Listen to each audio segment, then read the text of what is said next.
Welcome back, ladies and gentlemen. It's Zach once again, and today with the new loss of hair and a new brand. You see, iPro is actually a local brand, and today we have here with us the iPro i3 Plus, which is a tablet. And amongst other things, they do make smartphones as well. What we're going to do is we're going to look at how this handles your day-to-day usages and, well, basically how it handles the competition as well. The hardware is arguably the best thing about the tablet. Arguably. And truth be told, it's nothing extraordinary. The tablet is light and sleek, so as expected, it doesn't feel very solid, or at least as solid as you like it to be. But for the price that you're paying for this tablet, the hardware is alright. The button and port placement is a little different. Horizontally, the power button, which is a small circular button, is located on the top right, next to the USB port. And the 3.5mm jack is located on the right side of the tablet, and the volume buttons are located below it. As for the home and return buttons, they are inside the screen on the bottom left, which, well, we thought was a pretty good design. Overall, the hardware and design isn't anything special. But again, for the price you're paying for this tablet, it's definitely good enough. The iPro i3 Plus comes with a 1.5 GHz processor and 512 DDR3 RAM. From the specs itself, we think it's wise to not expect too much out of this processor. And to be quite frank, during our test, we honestly thought the processor was slower than 1.5 GHz. Now, the transition and toggling, and also browsing, are all slow and definitely not as smooth as we hoped for. But then again, for the price that you're paying for this tablet, you never could expect too much anyway. But can it handle gaming, browsing, and using basic apps? Well, of course. But what about heavy applications, swift browsing, and toggling? Not really. Interestingly, despite having a weak processor, we didn't experience crashes that often. At least it's acceptably stable. The device comes in 4, 8, or 16 GB worth of internal memory, with a card slot that goes up to 32 GB. Now, this is unrelated to the processor, but another thing we would like to note is that we couldn't find the Bluetooth function on this phone. No Bluetooth. Which is truly a sad thing if it does not have, because, well, we believe that transferring files via Bluetooth is one of Android's strongest points.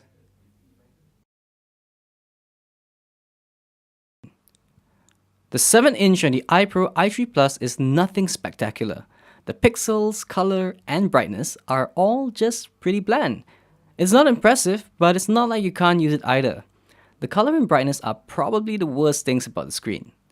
You see, the color lacks any form of spark, and as for the brightness, even at its brightest, the screen still seems pretty dark. The touch sensitivity is also nothing spectacular, but however, it is better than the display. Typing on this tablet is good, toggling works fine with, well, no problems yet so far, and overall, the screen isn't exactly the best in the world, but it works fine for basic functions. Now, this is probably where the biggest disappointment lies. Tablets are not famous for their cameras, and that's pretty much a given. It's really unorthodox to use a 7-inch device to record long videos or take a big number of pictures. It's not that people don't do it, but it's just easy with a smartphone. Despite all that, this tablet's camera will still disappoint you to no end. The primary rear camera seems like a camera that was introduced a couple of years ago, and it fails to work without much lighting. The camera supports zooming among other basic camera functions, but that's pretty much about it. Oh yeah, by the way, there is also a front camera which enables you to Skype and make video calls, but the quality doesn't really make the experience all that great. Picture quality, to be honest, is normal at best, and it usually is just bad. The camera does take videos, and while there's nothing really wrong with it, there's nothing to praise for it either. As an overall, if you're looking for a tablet that takes good pictures, then this will definitely disappoint you. If you only use the camera occasionally and don't really care about the details, then the camera is at best, acceptable. If you're planning to watch a movie or listen to songs, you better have earphones in your disposal. The speaker is really, really weak. Even at maximum volume, the audio won't be able to let even one person enjoy some music. The quality is below average, and the loudness is, well, as I mentioned, extremely weak.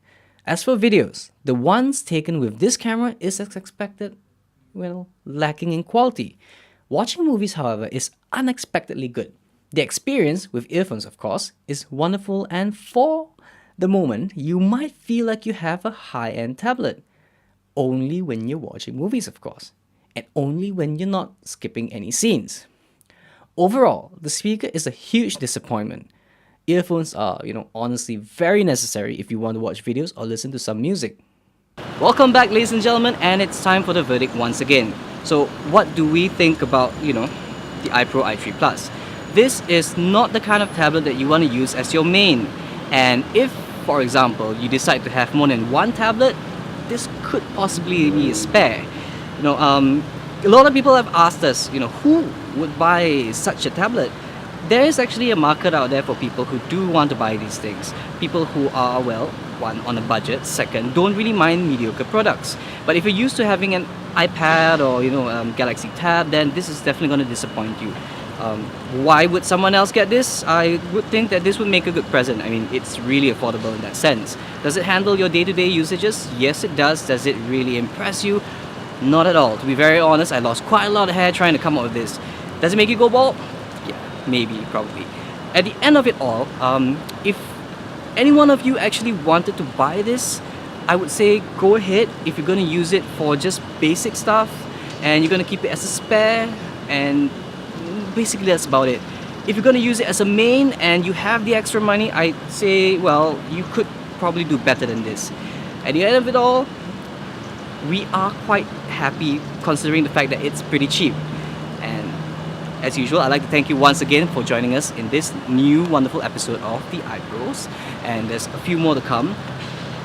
Make sure you stay tuned, keep in touch with us, send us messages, comment and like the video, share, and we've got a lot more videos to come. Thank you.